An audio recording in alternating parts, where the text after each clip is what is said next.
While some may see autumn as solely the start of the dying of the year, many look forward to this season of harvest and bounty for gathering with family and friends, or quiet reflection and preparation for the cold months of winter. My favorite aspect of autumn is this duality. While the tomato plants wither and rot, the winter squashes flourish and ripen. The bright greens of summer fade away, and the jewel tones of red, orange, yellow, and purple paint the mountains that surround us. Autumn is my favorite season of the year, and I hope this selection sparks at least a small feeling of appreciation in your heart for this time of harvest, reflection, and balance. As with the spring poetry, there will be a pause between poems for quiet reflection. We'll begin with two poems read by Ira Shaleff. Thank you, Tara. I wanted to make sure there was an African-American voice in our selection. And I found a poem on autumn from Paul Laurence Dunbar. And it was written around 1900, give or take a couple of years. I'm going to put it up on my screen so I can read it from there. This is called Merry Autumn. It's all a farce, these tales they tell about the breezes sighing and moans astir o'er field and dell because the year is dying. Such principles are most absurd. I care not who first taught them. There's nothing known to beast or bird to make a solemn autumn. In solemn times, when grief holds sway, with countenance distressing, you'll note the more of black and gray will then be used in dressing. Now, purple tints are all around. The sky is blue and mellow, and in the grasses turn the ground from modest green to yellow. The seed burrs all with laughter crack on featherweed and jimson, and leaves that should be dressed in black are all decked out in crimson. A butterfly goes winging by, a singing bird comes after, and nature, all from earth to sky, is bubbling o'er with laughter. The ripples wimple on the rills like sparkling little lasses. The sunlight runs along the hills and laughs among the grasses. The earth is just so full of fun, it really can't contain it. And streams of mirth so freely run, the heavens seem to rain it. Don't talk to me of solemn days in autumn's time of splendor, because the sun shows fewer rays, and these grow slant and slender. Why, it's the climax of the year, the highest time of living, till naturally its bursting cheer just melts into Thanksgiving.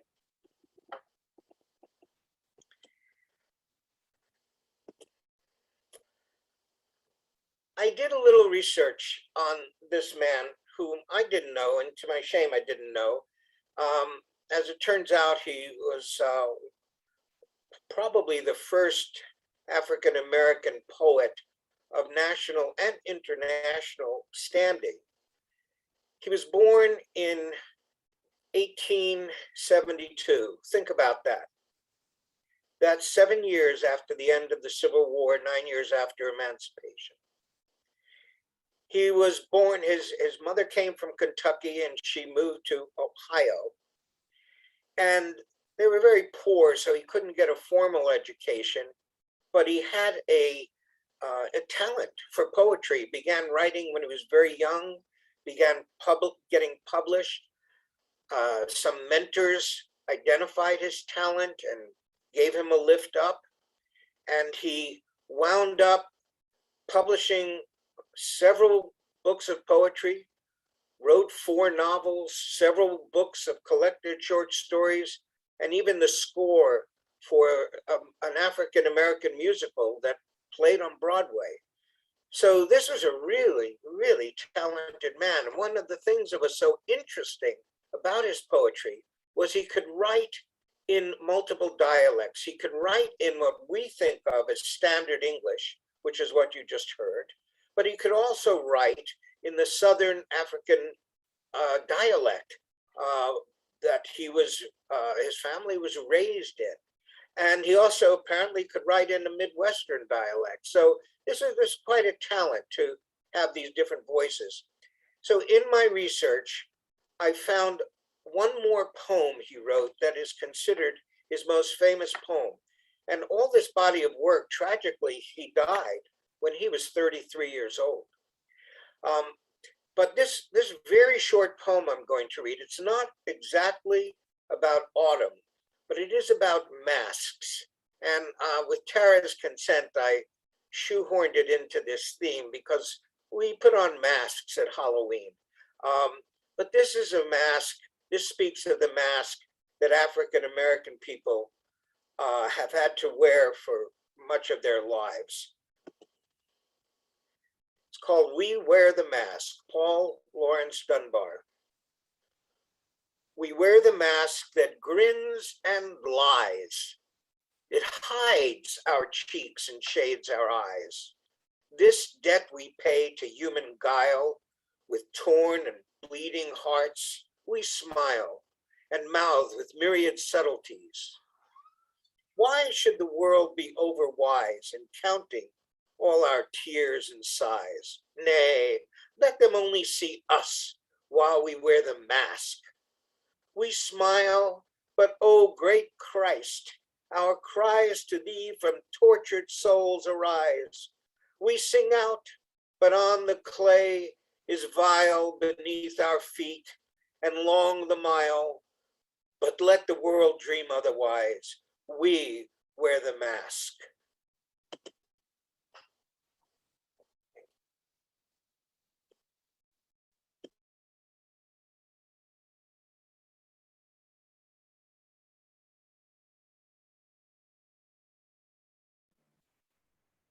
Thank you, Ira. I I it it wasn't totally in with the theme, but I felt like it when you sent it to me, it just it it belonged. um, before I begin, I do want to point out that I was intentional in picking out African American voices, women's voices, and LGBTQ voices when I was selecting my poetry. So um, I think I'll probably put titles and authors in the newsletter so that everyone can kind of peruse and learn about. But the next selection is September Tomatoes by Karina Borowitz. The whiskey stink of rot has settled in the garden, and a burst of fruit flies rises when I touch the dying tomato plants. Still, the claws of tiny yellow blossoms flail in the air as I pull the vines up by the roots and toss them in the compost. It feels cruel. Something in me isn't ready to let go of summer so easily, to destroy what I've carefully cultivated all these months. Those pale flowers might still have time to fruit. My great grandmother sang with the girls of her village as they pulled the flax, songs so old and so tied to the season that the very sound seemed to turn the weather.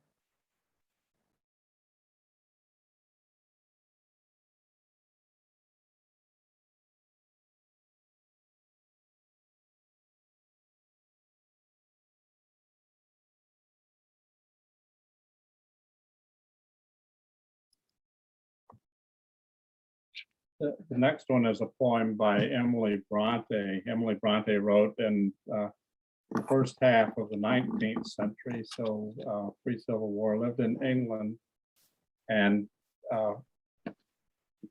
is most famous for her novel Wuthering Heights. This poem, she also wrote a considerable amount of poetry. This poem, Fall Leaves Fall, is from my reading, a bit angry and maybe sarcastic. Fall, leaves fall, die, flowers away. lengthen night and shorten day. Every leaf speaks bliss to me, fluttering from the autumn tree. I shall smile when wreaths of snow blossom where the rose should grow. I shall sing when night's decay ushers in a drearier day.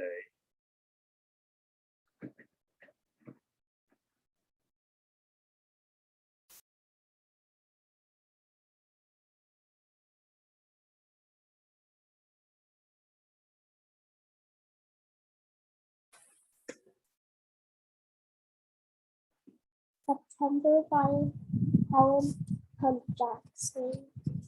The goldenrod is yellow, the corn is turning brown, the trees in apple orchards with fruit are bending down. The gentian's glorious fringes are glowing in the sun. In dusty pods, the milkweed its hidden silk has spun. The sedges front their harvests in every meadow nook, and asters by the brookside make asters in the brook. From dewy lanes at morning at the grapes, sweet odors rise at noon, the butter roads all flutter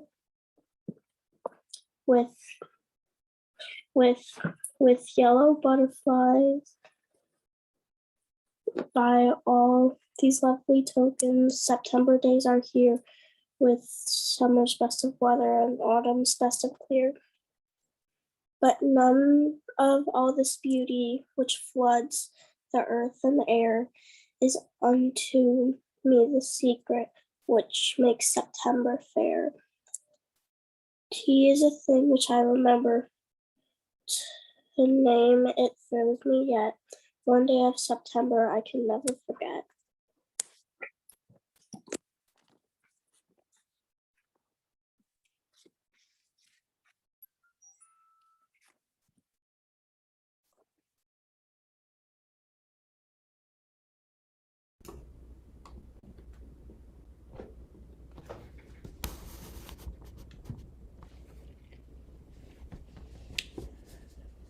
Sonnet number 73, William Shakespeare.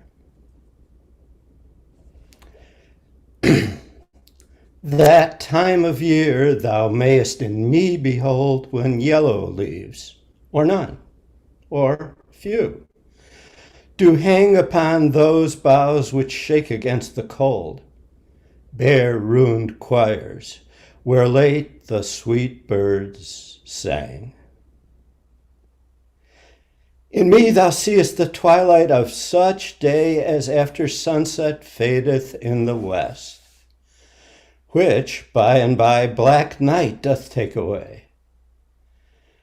Death's second self that seals up all in rest. In me thou seest the glowing of such fire that on the ashes of his youth doth lie, as the deathbed whereon it must expire, consumed with that which it was nourished by.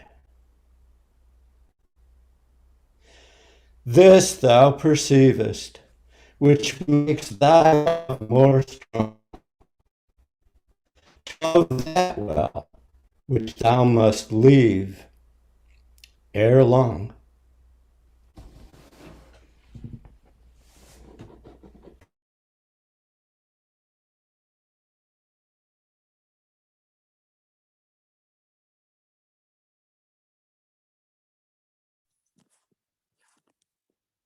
First Fall by Maggie Smith. I'm your guide here in the evening dark morning streets. I point and name. Look, the sycamores, their mottled paint by number bark. Look, the leaves rustling and crisping at the edges. I walk through Schiller Park with you on my chest. Stars smolder well into daylight. Look, the pond, the ducks, the dogs paddling after their prized sticks. Fall is when the only things you know, because I've named them, begin to end. Soon I'll have another season to offer you. Frost soft on the window and a porthole side there. Ice sleeving the bare gray branches. The first time you see something die, you won't know it might come back. I'm desperate for you to love the world because I brought you here.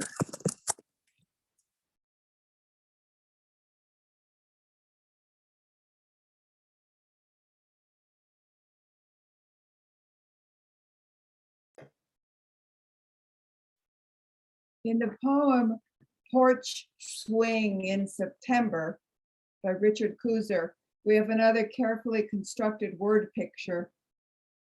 What do you make of the final surprising image in which each dewdrop the spider brushes from her web becomes a world? The porch swing hangs fixed in a morning sun that bleaches its gray slats, its flowered cushion, whose flowers have faded like those of summer. And a small brown spider has hung out her web on a line between the porch post and chain, so that no one may swing without breaking it. She is saying it's time that the swinging were done with. Time that the creaking and pinging and popping that sang through the ceiling were past. Time now for the soft vibrations of moths, the wasp tapping each board for an entrance, the cool dewdrops to brush from her work every morning, one world at a time.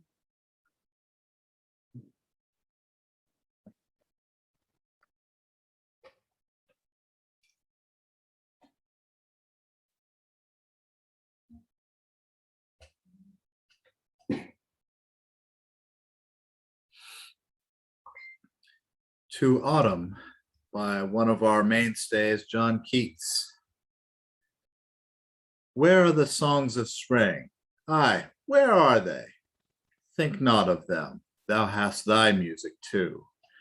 When barred clouds bloom the soft dying day, and touch the stubble plains with rosy hue, then in wailful choir the small gnats mourn among the river shallows borne aloft, or sinking as the light wind lives and dies, and full-grown lambs loud bleat from hilly bourne.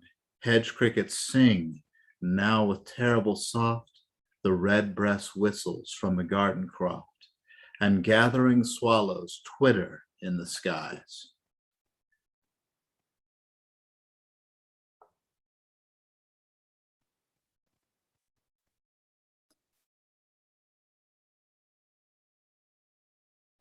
Next poem is by Christine Bovakis. She's a contemporary poet in Northern California, much awarded, and A Season Turns by Christine Bovakis.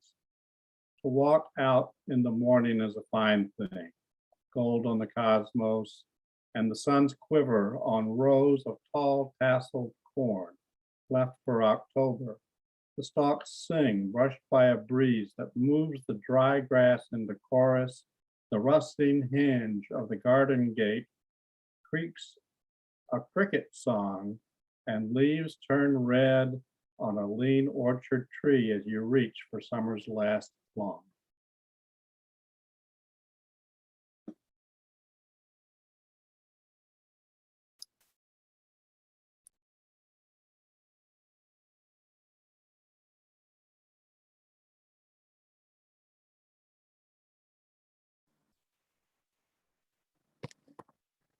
This next one is Pleasant Sounds by John Clare, and it really is a list of my favorite sounds, so I felt like I needed to include it.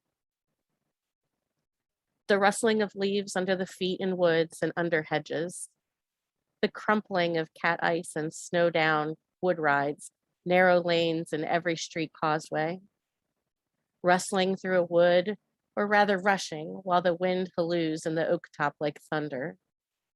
The rustle of birds' wings startled from their nests or flying unseen into the bushes.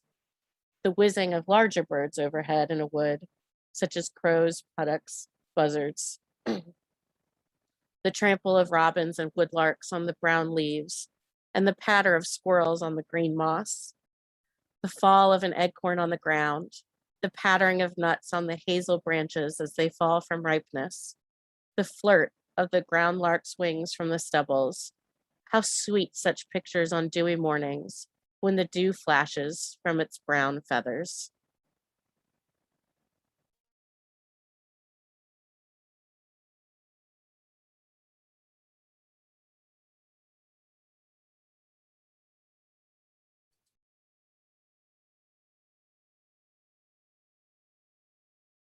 October by Marie Howe. The first cold morning, the little pumpkins lined up at the corner market, and the girl walks along Hudson Street to school and doesn't look back. The old sorrow blows in with the scent of wood smoke as I walk up the 5 flights to our apartment and lean hard against the broken dishwasher so it will run. Then it comes to me. Yes, I'll die. So will everyone. So has everyone. It's what we have in common. And for a moment, the sorrow ceased, and I saw that it hadn't been sorrow after all, but loneliness. And for a few moments, it has gone.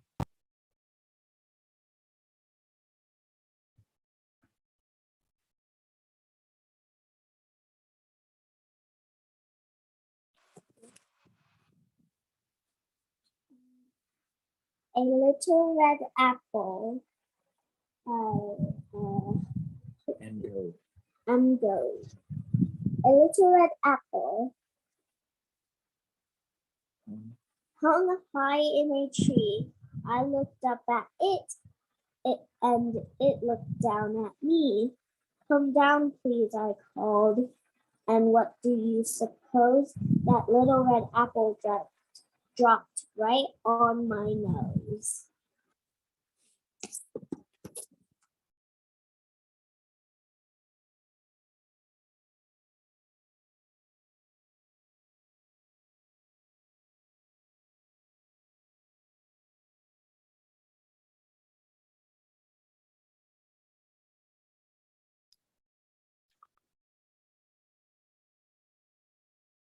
This poem was written in 2013 and it won a prize by a friend of mine, Lucille Blanchard, who published her first book when she was 70. It was called On Turning 70. Another when she turned 80.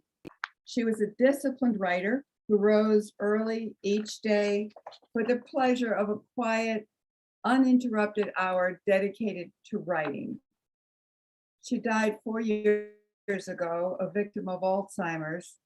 In her memory, I read to you As the World Turns.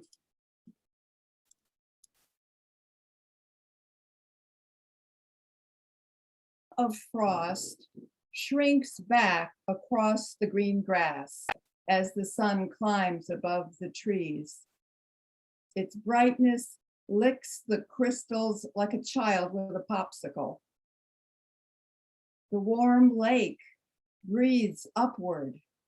A silver mist hovers while trees, some yellowed, lean over the jagged bank to meet a perfect image in still water. Their long bones undressed, leaf by leaf. All I hear in the woods are leaves dropping, the soft patter of seconds used up. I haul my long bones along the forest path, bones no longer clothed in supple flesh. Like linen, my skin holds its creases now, witness to years of use. Geese Clear the field of corn dropped by the harvester, then rise on creaking wings, a loose skein stitching autumn into the sky.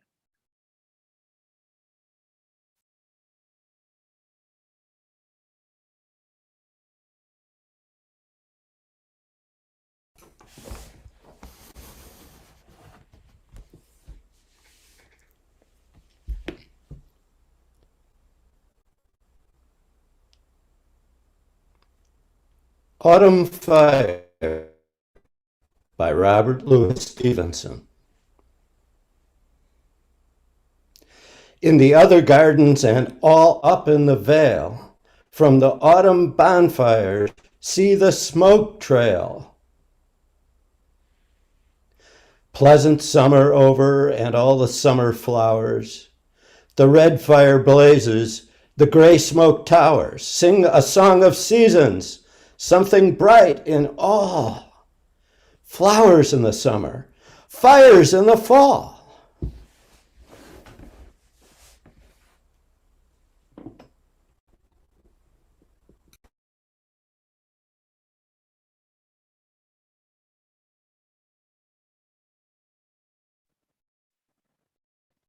Something Told the Wild Geese by Rachel Field. Something told the wild geese it was time to go. Though the fields lay golden, something whispered, snow.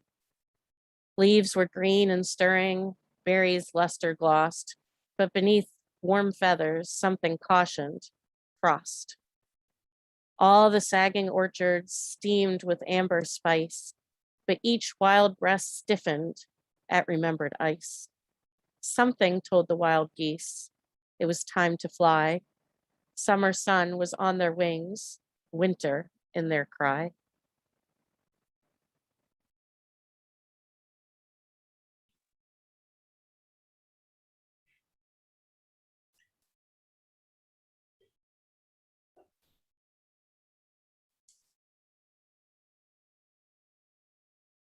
This next poem is by Rita Dove. Tara, do you have any tidbits to share about the author? Put you on the spot. I know. I do not. I do remember reading her bio and just loving it. She was a poet laureate at one point, a U.S. poet laureate, an African American woman. Thank you, Madeline. This is called November for Beginners. Snow would be the easy way out, that softening sky like a sigh of relief at finally being allowed to yield. No dice. We stack twigs for burning in glistening patches, but the rain won't give. So we wait, breeding mood, making music of decline. We sit down in the smell of the past and rise in the light that was already leaving. We ache in secret, memorizing a gloomy line or two in German. When spring comes, we promise to act the fool.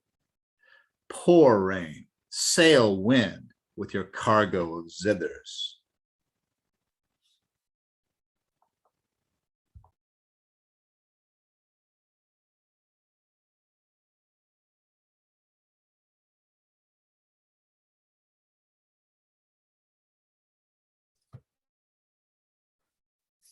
Song for Autumn by Mary Oliver.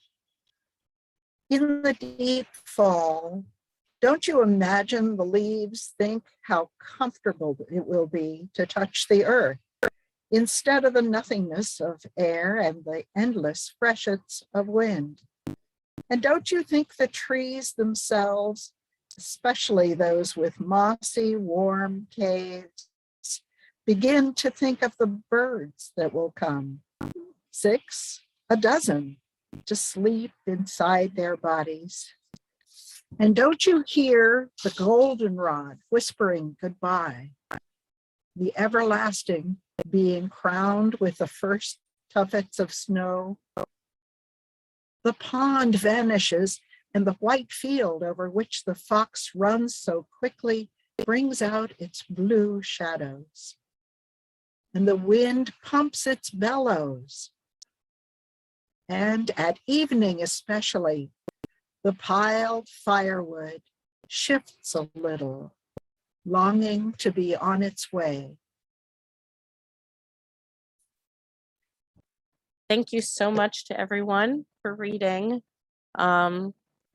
We do have a couple minutes, so if anyone has any thoughts or plans with the arrival of fall or a favorite fall poem that you'd like to share, we have about maybe 5 minutes. I have in front of me the words to the song that was sung at by all of us who were singing in the choir at my husband's memorial service. It's called In Remembrance, and I think it has applications to fall and the turning of the clock and the ending of the season. Do not stand at my grave and weep. I am not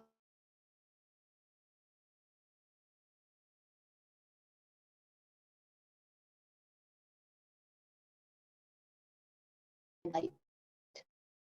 I am the sunlight, sunlight on ripened grain. I am the gentle, gentle, gentle morning rain. And when you wake in the morning's hush, I am the sweet, uplifting rush of quiet birds in circled flight. I am the soft stars that shine at night. Do not stand at my grave and cry. I am not there, I did not die.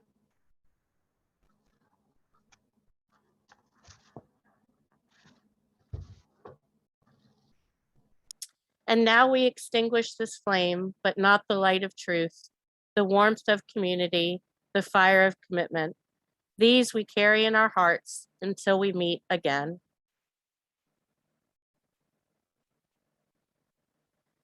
And I'm going to end with closing words for seasonal transitions by Andrew Pula.